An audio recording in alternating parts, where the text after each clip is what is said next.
I think I'd say that free costs too much. I think that's certainly the view now of publishers around the world.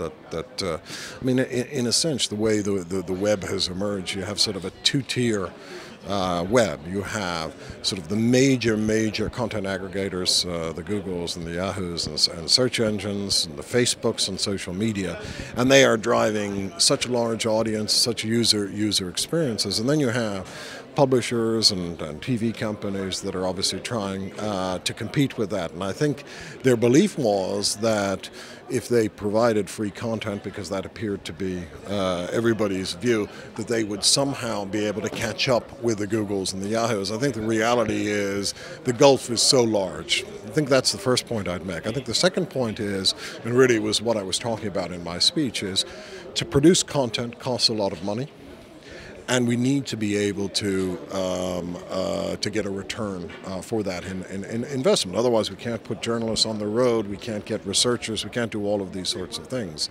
And the current advertising-driven models, as they're currently constructed with the Googles and Yahoos and other aggregators, quite frankly, they do not provide an appropriate recompense. So the advertising model isn't sufficient to cover the costs of that content. So I think that's allowed a lot of publishers to believe that, you know, the future, as we have our content, advertisers will be more interested in the quality rather than the explosive size of the audience that we deliver. So they're more interested in the quality of the audience.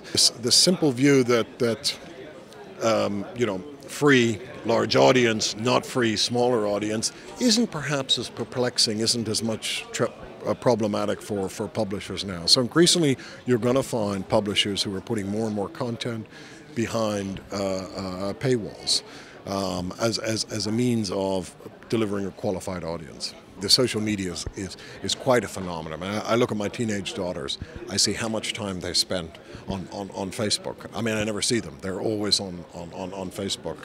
And certainly as media operators, if we believe our content is relevant to that audience, which of course we do, then we have to use social media. So I see social media as being a really important dimension for media companies in terms of promoting content. That's good for the social networks who haven't really defined a very clear financial model, and that's obviously good for media outlets because we're getting greater distribution of our content.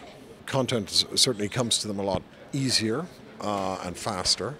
But I think the basic skill set of the journalist, in many ways, I think it's a more challenging job now because you have this suddenly cacophony of information. It's almost like information overload, and your job as a journalist is to try and make sense of it all, try and figure out what's real, what's imagined, who is trying to you know, drive a particular agenda, and how do you parse it all down and get to good quality, verifiable information. So in that sense, I think, you know, you're seeing journalists now of a much higher quality who have got better training, and certainly in the World Association of Newspapers, we spend a lot of time ensuring that the upskilling of journalists it's not about learning how to use a video camera, or it's about how do you check your references, how do you ensure that the basis of whatever story that you are driving